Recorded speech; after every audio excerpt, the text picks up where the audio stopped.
Hey everyone, let's dive straight into this. As an energy expert and educator, I look at a lot of data every single day. But today, well, we're looking at a completely crazy case study. An auditor literally recommended $4 million in building upgrades. $4 million! And we're going to see how a simple second opinion saved the day just by doing the math correctly. So if you want to know how to practically benchmark similar buildings without jumping to totally misleading conclusions, you are definitely in the right place. Welcome to The Explainer.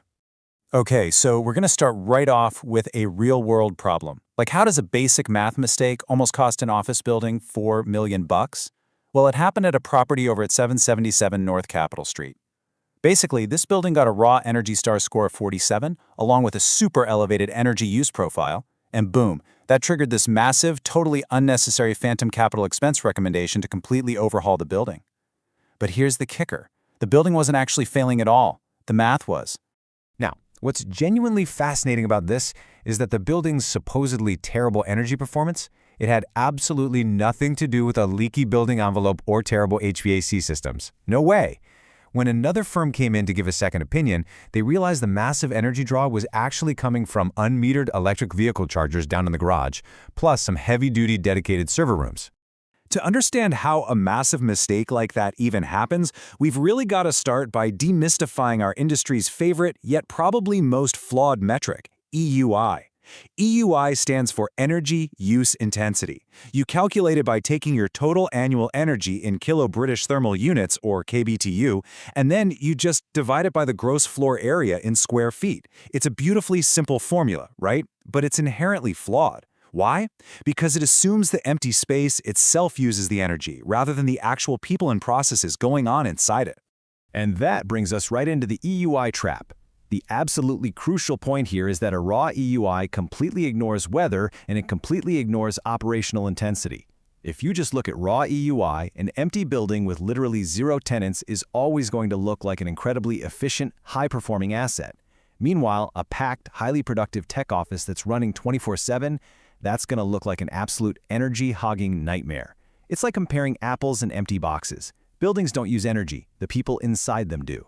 Which brings us to our first practical decision rule for you out in the field, the order of magnitude gut check. Whenever you're looking at data from places like the DOE's Building Performance Database, or BPD, keep in mind that a plausible site EUI is generally sitting somewhere between 1 and 1,000 kBTU per square foot. So, if you pull your raw data and your EUI is 0 or negative, or maybe it's sitting way up at 5,000, your data is garbage. Seriously, just stop benchmarking right there and go clean your data. Now, once your data is actually clean, we can move on to the method for fixing that EUI trap. The first step is something called weather normalization. To pull this off, we use two specific metrics, HDD, which stands for heating degree days, and CDD, cooling degree days.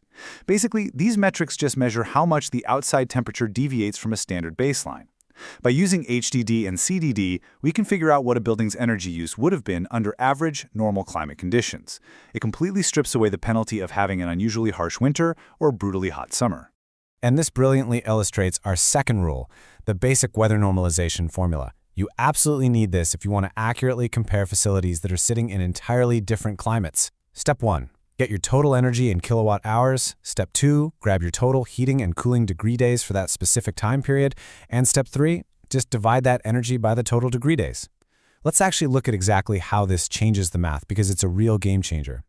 Here's a practical, real-world calculation.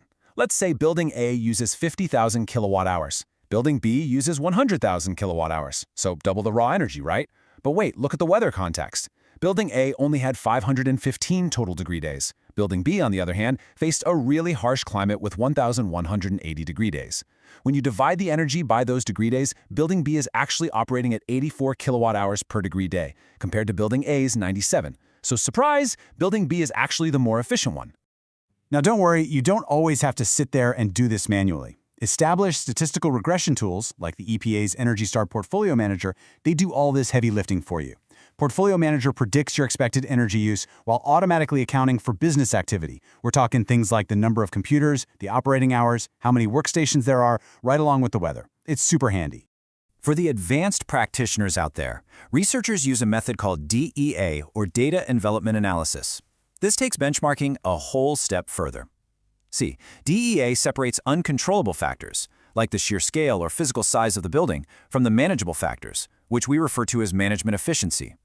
This allows you to strip away the building's size and really isolate occupant behavior and maintenance quality.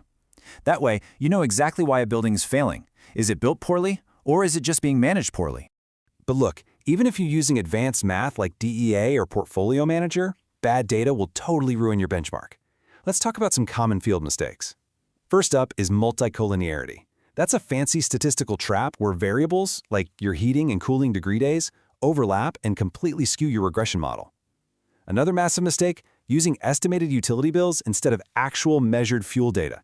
Guys, you really need 24 months of actual verified fuel data to do this right, no shortcuts. Which perfectly tees up our third and honestly most important decision rule. This is your golden rule for the field, so remember this one. Always submeter and subtract EV chargers and dedicated server rooms before you benchmark. You have to isolate those high-intensity non-building loads so they don't artificially penalize your management efficiency score. Remember, that was the exact $4 million mistake they made over at 777 North Capitol. Let's look at how you actually apply this stuff during your site visits. When you're out there on site, you cannot just trust whatever is on a spreadsheet. You absolutely must manually verify the gross floor area. Remember, gross floor area includes the entire building footprint, which is literally always larger than the net leasable area you'd see on a rent roll. Plus, you need to actively count the operational hours, the number of shifts, and the actual occupant density.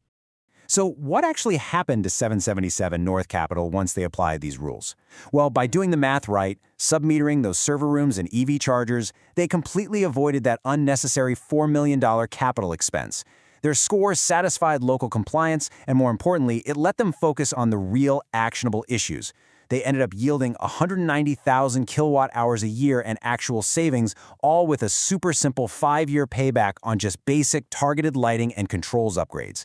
That's a massive win. If you want to achieve solid, practical results exactly like that, I highly recommend you grab a quick screenshot of this mini field checklist right now. Ensure you verify that gross floor area manually. Log your operational hours and your shifts. Submeter those isolated loads. Collect 24 months of actual fuel data. And definitely note your heating and cooling set points. Doing this ensures you're collecting the right order of magnitude data on your next site visit, which totally prevents those misleading conclusions. So please, don't fall for the UEI trap. Rigorously scrub your data, make sure to normalize for the elements, and uncover the true efficiency that's actually hiding inside your facility instead of letting skewed, bad numbers dictate your capital planning.